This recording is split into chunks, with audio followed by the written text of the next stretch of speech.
Olá, meus queridos irmãos e irmãs. Vamos retornar ao nosso estudo de escatologia. Desta feita, nós vamos estudar o Tribunal de Cristo, sobre o Tribunal de Cristo.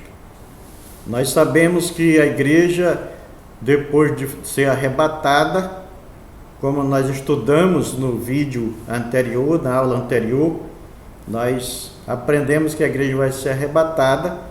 E no céu acontecerão dois eventos: o Tribunal de Cristo e as bodas do Cordeiro.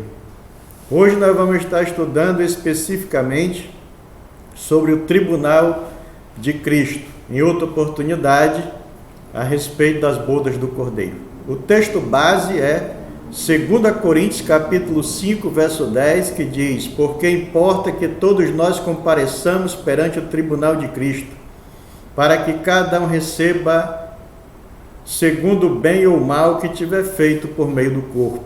Oremos. Querido Deus e Pai, obrigado pela sua palavra, que a mesma seja o lenitivo, o consolo dos nossos corações. Nós pedimos a tua bênção sobre nossas vidas, sobre o aprendizado da tua palavra nesse momento, em nome de Jesus. Amém. Meus irmãos, nós estaremos respondendo 5 perguntas a respeito do Tribunal de Cristo. E a primeira é: o que é o Tribunal de Cristo? Tribunal de Cristo, a primeira explicação que eu quero deixar para os irmãos não é o julgamento dos nossos pecados. Porque os nossos pecados já foram julgados em Cristo, na cruz do Calvário. Então, o que vai ser o Tribunal de Cristo? Vai ser o julgamento das nossas obras. Paulo usa uma palavra chamada bema para tribunal. O que é o bema?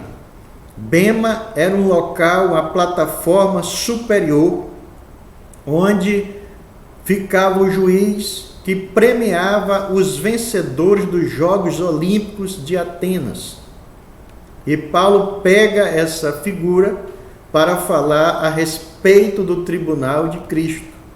Então entendo, pela palavra de Deus, que o Senhor sentar-se-á num trono e cada um dos seus filhos individualmente subirá para prestar conta diante do Senhor e assim receber ou não a coroação, a premiação dos vencedores.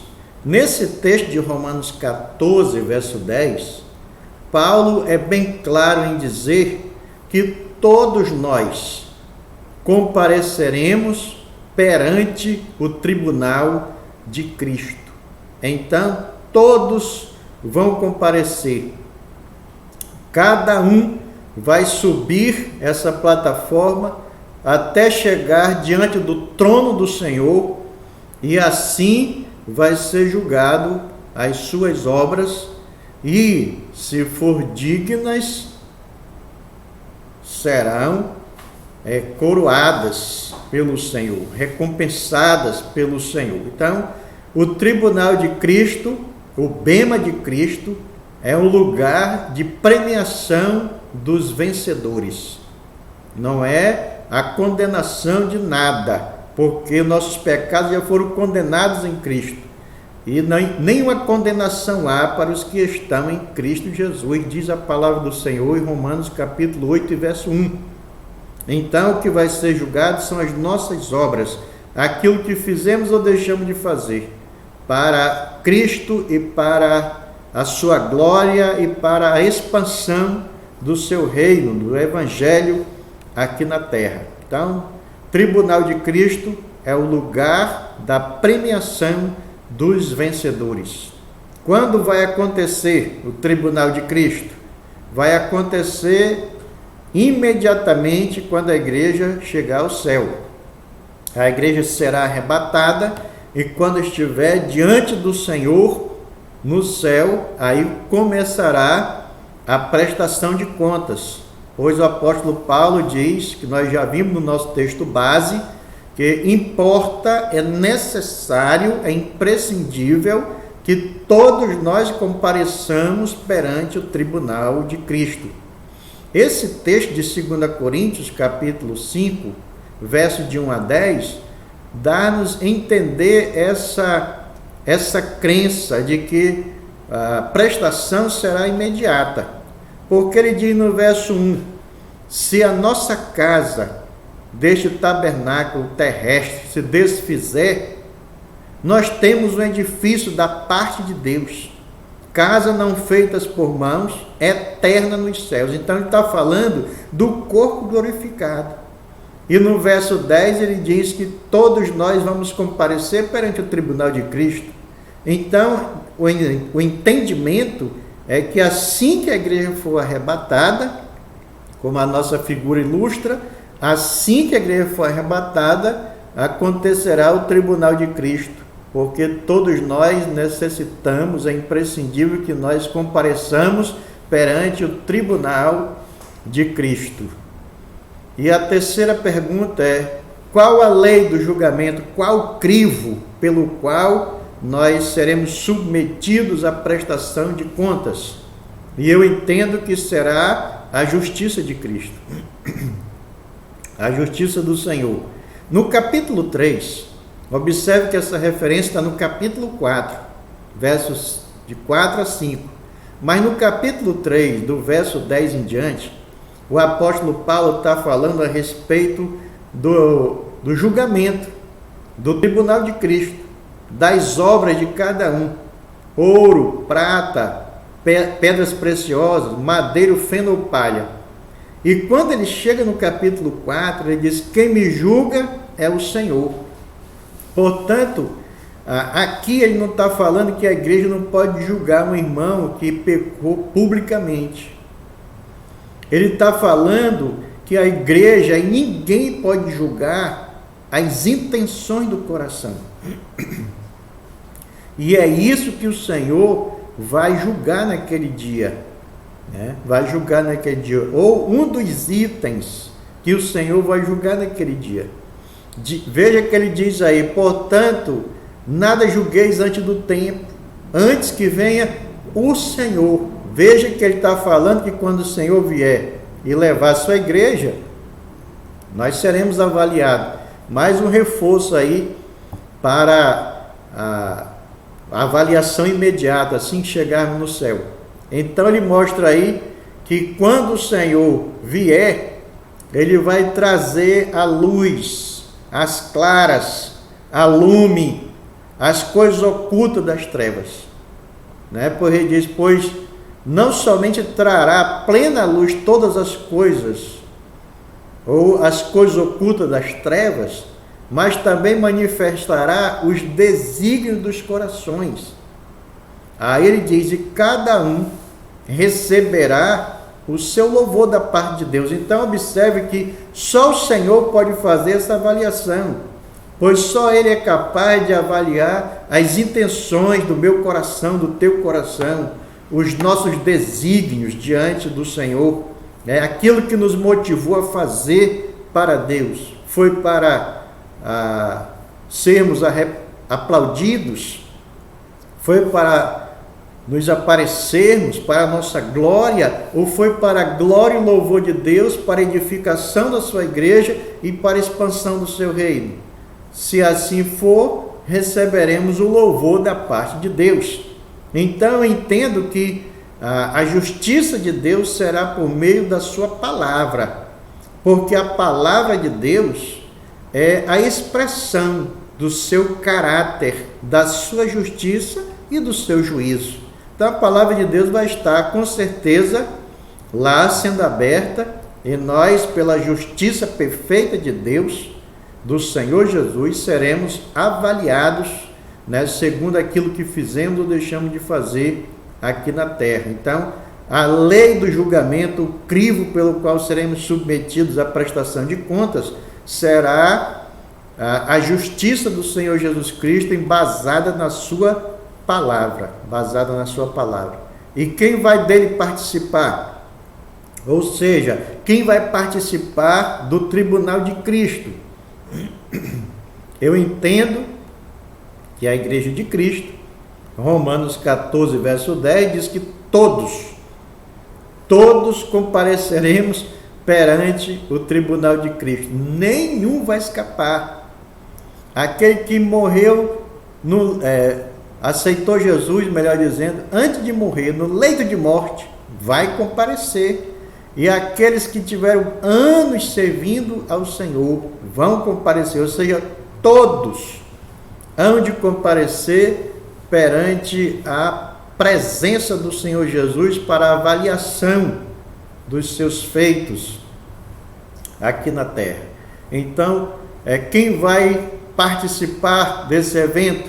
Todos os salvos em Cristo Jesus serão avaliados no tribunal de Cristo. E o que será julgado? O que será avaliado? Isso é importante nós sabermos para que tenhamos uma vida adequada desde já, para quando chegarmos lá não termos surpresas. Então, a primeira coisa que eu entendo que vai ser julgado é os dons concedidos. Todos nós, salvos em Cristo, temos dons dados por Deus para fazermos a sua obra. Pelo menos um dom a pessoa tem que ter, senão ele não é um salvo. Os dons, eles fazem parte da salvação. O Senhor nos deu os dons para que nós desenvolvamos o trabalho do Senhor aqui na terra, tanto para a nossa edificação, quanto para a edificação da sua igreja e também para a expansão do Evangelho aqui na terra. Então o Senhor deu dons e com base nesses dons, Ele vai chamar cada um à prestação de contas. Diz a palavra de Deus que os dons são diversos, mas a finalidade é o proveito da igreja, da obra, da glória do Senhor. Tem um fim proveitoso, e o fim proveitoso é a edificação da igreja, a glória do Senhor e também a expansão do Evangelho. Então, se uma pessoa recebeu o dom de socorro e essa pessoa exercita esse dom com proficiência, com devoção a Deus, ela receberá os galardões da parte do Senhor. Então, a primeira coisa são os dons e, consecutivamente, as nossas obras, né? Porque os dons vão produzir obras, é claro. Mas eu quero que nós entendamos que essa obra que eu quero mostrar aqui é a qualidade da obra, daquilo que nós fizemos para Deus. Pois a palavra de Deus diz aí, em 1 Coríntios capítulo 3, de 12 a 15, contudo, se o que alguém edificou sobre o fundamento é ouro, prata, pedras preciosas, madeiro, feno e palha, manifesta se tornará a obra de cada um. Então veja os materiais. Os 3 primeiros aguentam o fogo da avaliação e permanecem com a sua mesma qualidade, ou até melhor ainda. O ouro, a prata e pedras preciosas não se destrói com o fogo, mas a madeira queima rápido, o feno ainda mais, a palha nem se imagine, né? Imagina que madeira, feno e palha, isso queima muito rápido, né? Então ele diz que se tornará manifesta a obra de cada um, porque ele diz, o dia a demonstrará. Que dia é esse? O dia do tribunal de Cristo, o dia que cada um estiver diante da presença do Senhor para a prestação de conta. Ele diz, o próprio fogo o provará. O fogo aqui não quer dizer que vai ter um fogo que nós vamos passar por ele para ser manifesto o que fizemos. Não, isso é uma linguagem metafórica, né? É uma metáfora que Paulo está usando aí para falar da justiça de Deus. A justiça de Deus vai trazer às claras, a lume, a luz, tudo aquilo que nós fizemos. E aí sim, ela vai manifestar Se aquilo que nós fizemos é algo digno, então nós receberemos galardão, como ele continua no texto. Se permanecer a obra de alguém, ou seja, se for ouro, prata ou pedras preciosas, se for isso que a pessoa edificou, essa pessoa receberá galardão, com certeza. Mas se a obra de alguém se queimar, ele diz aí, sofrerá ele dano. Então, a madeira, o feno e a palha são aquelas obras que não vão ser recompensadas por Deus. Recompensadas por Deus. Ele diz aí, sofrerá dano. O dano aqui não é algo mal para nós, ok, irmãos? É a falta do galardão, a falta da recompensa, é perder o privilégio de ser recompensado por ter feito a obra do Senhor inadequadamente. Mas esse mesmo, ele diz, será salvo. Ou seja, as obras para coroação não tem nada a ver com salvação. Salvação é pela graça. Pela graça sois salvos mediante a fé. Isto não vem de vós, é dom de Deus, não de obras para que ninguém se glorie. Mas aqui ele está falando das obras por meio dos galardões que era para nós termos feito ou estarmos fazendo para a glória de Deus e não fizemos.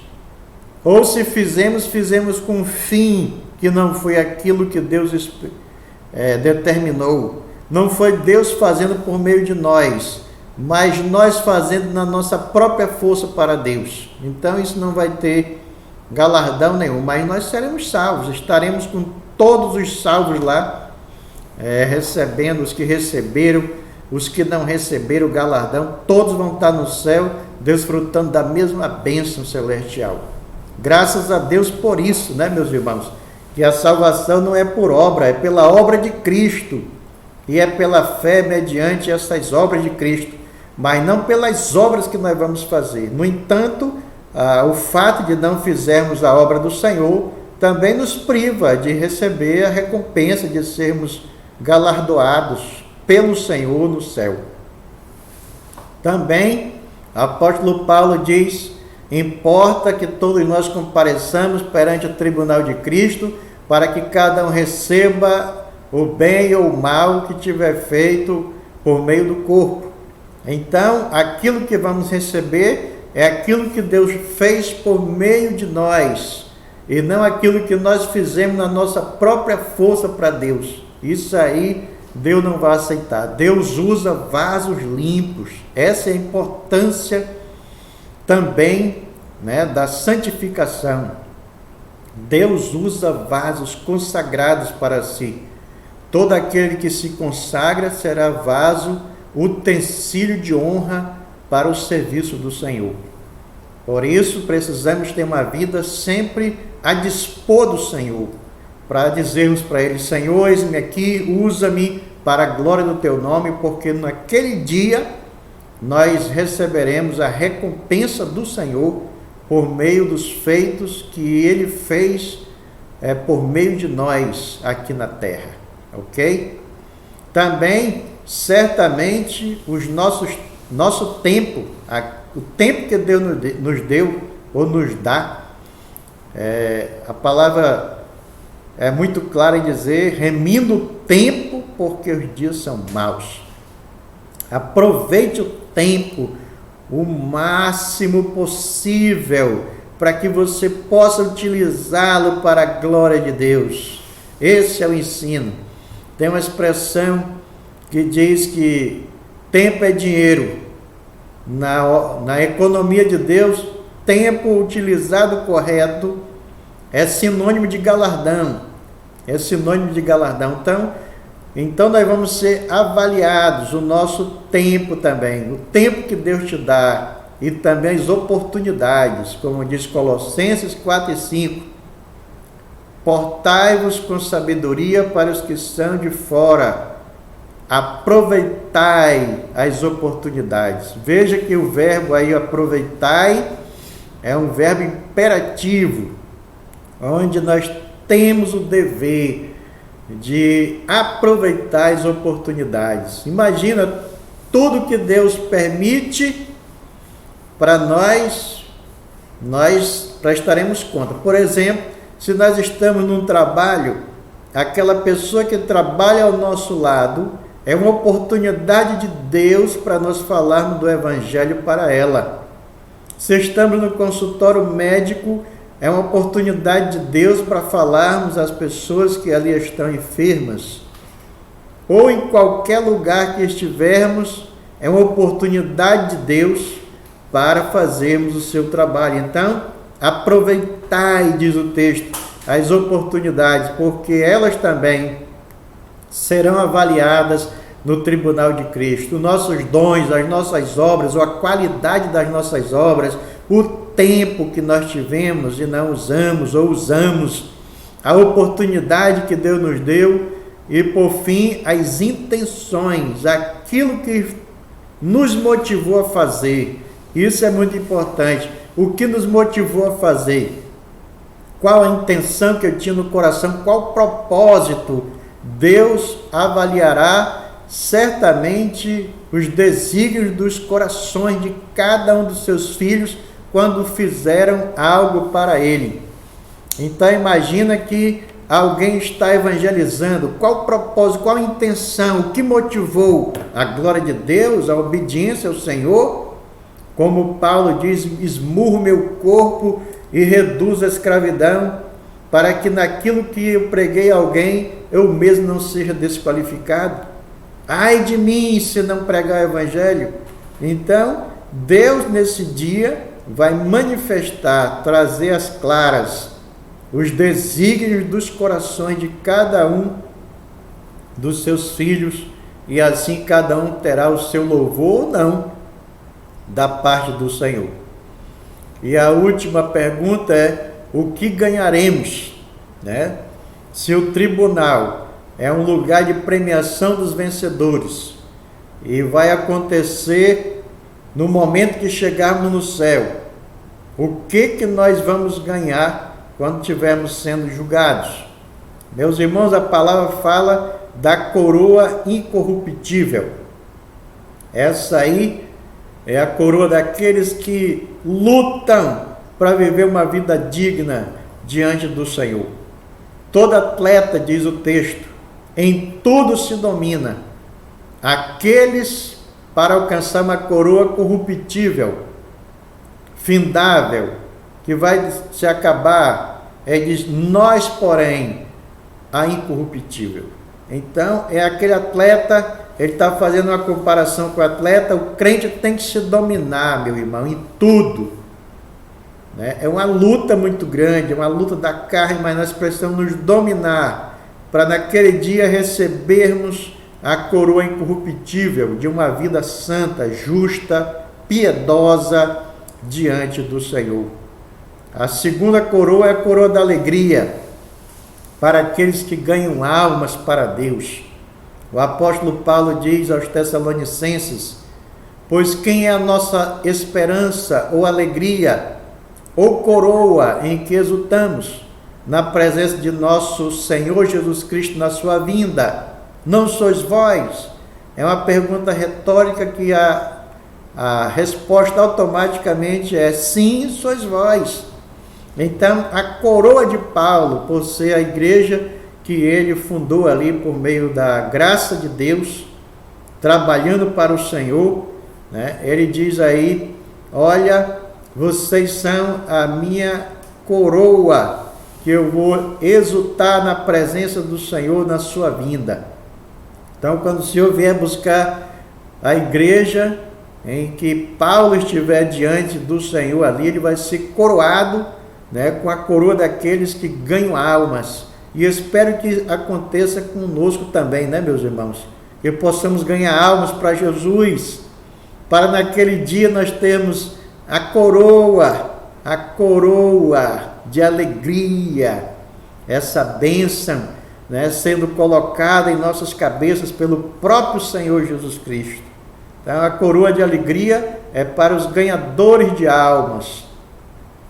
E a coroa de justiça são para os fiéis, para aqueles que terminam a caminhada cristã fiéis ao Senhor. Lembra que o apóstolo Paulo, nesse texto, no verso 7, que esse aqui é o verso 8, 2 Timóteo 4, 8, 4 e 7, diz: combati o bom combate, completei a carreira e guardei a fé. A fé ali não é a fé salvífica, é o conjunto de doutrinas. Eu fui fiel à palavra do Senhor, combati o bom combate, completei a carreira e guardei a fé. Aí ele diz no 8, já agora a coroa da justiça me está guardada, a qual o Senhor, reto juiz, me dará naquele dia, e não somente a mim, mas a todos quanto amam a sua vinda. Aqueles que amam a vinda, Paulo dá a entender no texto que vão permanecer fiéis ao Senhor, à sua palavra, não vão arredar o pé da fidelidade, não vão dobrar os joelhos a Baal, não vão ser deixados ser engolidos pela apostasia, vão permanecer firmes à palavra do Senhor. Esses receberão a coroa da justiça, a coroa da justiça e a coroa da vida, para aqueles que são fiéis na provação. Meus irmãos, passar pela provação não é fácil, não é simples, mas é possível. E a Bíblia diz: bem-aventurado o homem que suporta com perseverança a provação. Como é que você tem suportado, meu irmão, a provação? Reclamando, angustiado, triste, desapontado com Deus? Ou firme, olhando para o Senhor e dando glória, dando graças? Ele diz: bem-aventurado o homem que suporta com perseverança a provação, porque depois de ter sido aprovado, olha só, depois de ter passado no crivo da avaliação de Deus, e Deus ter avaliado a sua fidelidade, a sua perseverança, a sua capacidade de resiliência, ele diz: receberá a coroa da vida, a qual o Senhor prometeu aos que o amam. Então, a coroa da vida, meu irmão, não vai ser só a coroação com a vida, porque nós já fomos coroados com a vida quando aceitamos Cristo como nosso Salvador, mas a coroa da vida mesmo, a coroa que o Senhor colocará na cabeça dos seus servos, para manifestar a perseverança em meio à provação daqueles que foram fiéis a Ele nessa situação. Então, a coroa incorruptível, a coroa da alegria, a coroa da justiça, a coroa da vida e a coroa da glória para os líderes e pastores que cuidam com fidelidade, com devoção do rebanho do Senhor. Pedro, melhor dizendo, diz: ora, logo que o Supremo Pastor se manifestar. Veja, mais uma base para que o julgamento vai ser logo em seguida, quando estivermos no céu. Logo que o Supremo Pastor se manifestar, recebereis a imarcessível coroa de glória, imarcessível coroa de glória, para quem serve ao Senhor, cuidando do rebanho do Senhor, com devoção, amor, fidelidade, visando a glória do Senhor, não tratando o rebanho com hostilidade, ou querendo se dar bem sobre o rebanho, mas dando-se ao rebanho, como Jacó, que trabalhava fadigado dia e noite para não perder nenhuma ovelha do seu sogro Labão. Assim um pastor tem que se afadigar também para entregar cada ovelha que Deus colocar em suas mãos para ser cuidada. Espero em Deus que o Senhor me ajude a cumprir essa função, esse desafio tão grande que é cuidar do seu rebanho. Eu faço isso com amor, carinho e devoção. O Senhor conhece o meu coração. Então, meus irmãos, nós teremos aí as perguntas respondidas, né? O que é o tribunal de Cristo? É o lugar de premiação dos vitoriosos. Quando vai acontecer? Logo que a igreja chegar no céu. Qual a lei do julgamento? A justiça de Cristo embasada na sua palavra. Quem vai participar do tribunal de Cristo? Todos os salvos, a igreja de Cristo, cada um individualmente. E o que será julgado? Os nossos dons, as nossas obras. Também vai ser julgado o nosso tempo, as nossas intenções e assim sucessivamente. E o que vamos ganhar?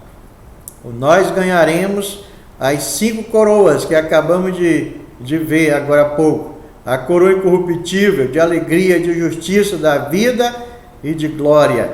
A coroa de glória. E tudo isso, meus irmãos, nós vamos colocar diante dos pés do Senhor Jesus Cristo. E esse texto de Apocalipse é muito preciso, é muito necessário, porque ele diz: venho sem demora, conserva o que tens, para que ninguém tome a tua coroa. Então, olha o cuidado que devemos ter, porque as coroas que nós receberemos, nós vamos depositar aos pés do Senhor, como diz Apocalipse. Os 24 anciãos é um símbolo da igreja, prostrar-se-ão diante daquele que se encontra sentado no trono, adorarão o que vive pelos séculos dos séculos e depositarão as suas coroas diante do trono, aos pés do Senhor, reconhecendo que tudo que fizemos foi pela graça do Senhor. Paulo disse que ele trabalhou mais do que todos os apóstolos, mas ele disse: não eu, a graça do Senhor. Pela graça sou o que sou, ele diz. É pela graça que nós servimos. É pela graça que nós tributamos louvores a Deus. É pela graça que nós somos capazes de oferecer algo para Deus. E pela graça do Senhor, nesse dia, todos os seus salvos que serão recompensados, coroados, depositarão as suas coroas diante do trono do Senhor Jesus Cristo. Colocarão as suas coroas em forma de adoração, de reconhecimento, que toda honra, glória, louvor, por toda a eternidade, deve ser dada exclusivamente para o Senhor Jesus Cristo. Portanto, meus irmãos, ouçamos o conselho de João.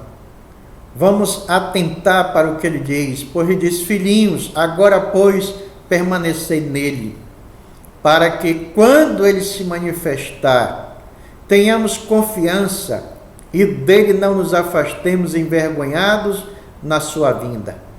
Meus queridos irmãos, que Deus nos ajude a fidelidade, a perseverança, para que quando estivermos diante do tribunal de Cristo, sendo avaliadas as nossas obras, possamos ter confiança no Senhor e não sairmos envergonhados desse momento. Que Deus nos ajude, que Deus nos capacite a vivermos aqui para a glória dele e lá termos os feixes a apresentar ao Senhor. Ao Senhor toda a honra e glória. Querido Deus, obrigado porque o Senhor nos escolheu para ti e nos colocou nesse projeto tão imenso, tão grandioso e eterno. E nos capacita, meu Deus, para naquele dia podermos dedicar ao Senhor as nossas obras, de tal forma que possamos ser recompensados, receber os galardões, e que a bênção seja sobre nossas vidas e que o louvor seja dado a Ti, porque Tu és o nosso Deus. Nós Te louvamos, Senhor, e pedimos a tua graça sobre a nossa vida. Em nome de Jesus. Amém. Deus abençoe a cada um de nós, meus irmãos. Um abraço.